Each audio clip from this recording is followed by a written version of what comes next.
Perkenalkan, nama saya Ica Dwi Agustin, NIM 211B100083. Di sini saya akan menjelaskan mengenai pemilihan media bimbingan dan konseling yang efektif pada mata kuliah Teknologi Informasi dan Media Bimbingan Konseling. Yang pertama, apa itu media bimbingan dan konseling? Dalam bimbingan dan konseling, media digunakan sebagai perantara bagi guru BK atau konselor sebagai fasilitator dalam pelayanan bimbingan konseling kepada konseli, yakni peserta didik sebagai sasaran layanan. Sehingga media bimbingan dan konseling dapat diartikan segala sesuatu yang digunakan untuk menyalurkan pesan atau informasi dari konselor kepada konseli yang dapat merangsang pikiran, perasaan, perhatian, minat, dan kemauan konseli untuk memahami diri, mengarahkan diri, dan mengambil keputusan serta memecahkan masalah yang dihadapinya. Sebuah perangkat lunak dapat digunakan sebagai media BK harus memenuhi unsur-unsur sebagai berikut. Yang pertama, perangkat lunak tersebut mengandung suatu pesan atau informasi. Yang kedua, pesan tersebut memiliki kesatuan dengan materi layanan bimbingan dan konseling. Yang ketiga, pesan yang terkandung dalam perangkat lunak tersebut mendukung tujuan layanan yang ingin dicapai, yaitu perkembangan peserta didik secara optimal. Contohnya, ketika guru BK akan mengambil video dari YouTube, apakah video tersebut mengandung ketiga unsur di atas? Jika tidak, maka video tersebut hanya sebagai hiburan semata, tidak memiliki fungsi sebagai media bimbingan dan konseling. Media dalam layanan bimbingan dan konseling memiliki kedudukan sebagai berikut. Yang pertama, media BK bukan fungsi tambahan. Yang kedua, media BK merupakan bagian integral dari proses layanan dan bimbingan dan konseling.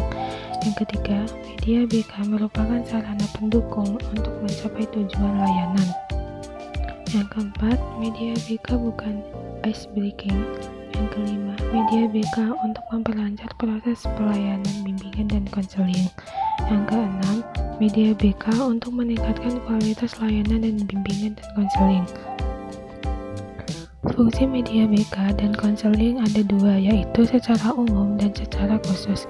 Untuk secara umum, fungsi media BK dalam kegiatan pembelajaran adalah memberikan pelajaran secara materi dan memberikan stimulus pembelajaran. Untuk secara khusus, contohnya menumbuhkan minat konseling, meningkatkan ketercapaian kualitas layanan bimbingan dan konseling. Penggunaan media dalam layanan bimbingan dan konseling bermanfaat untuk mengurangi hambatan dan distorsi atau perubahan makna dari pesan yang ingin disampaikan dalam kegiatan layanan BK. Jenis media bimbingan dan konseling ada 7. Yang pertama yaitu visual. Media visual merupakan media yang hanya melibatkan indera penglihatan. Yang kedua yaitu media audio. Media audio merupakan media di mana informasi atau pesan yang akan disampaikan dituangkan dalam lambang-lambang auditif yang berupa kata-kata, musik, atau sound effect. Yang ketiga yaitu audio visual.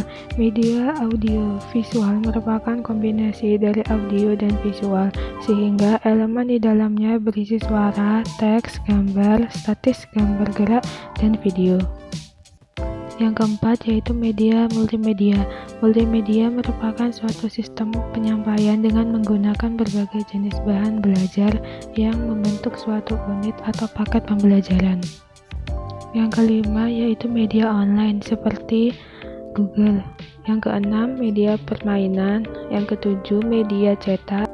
Yang terakhir yaitu media objek 3 dimensi.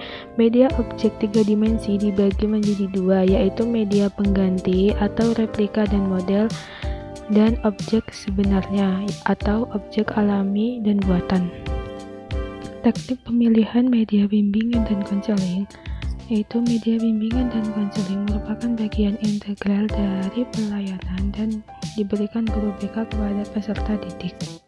Berikut adalah alasan pemilihan media BK dan kriteria pemilihan media bimbingan dan konseling.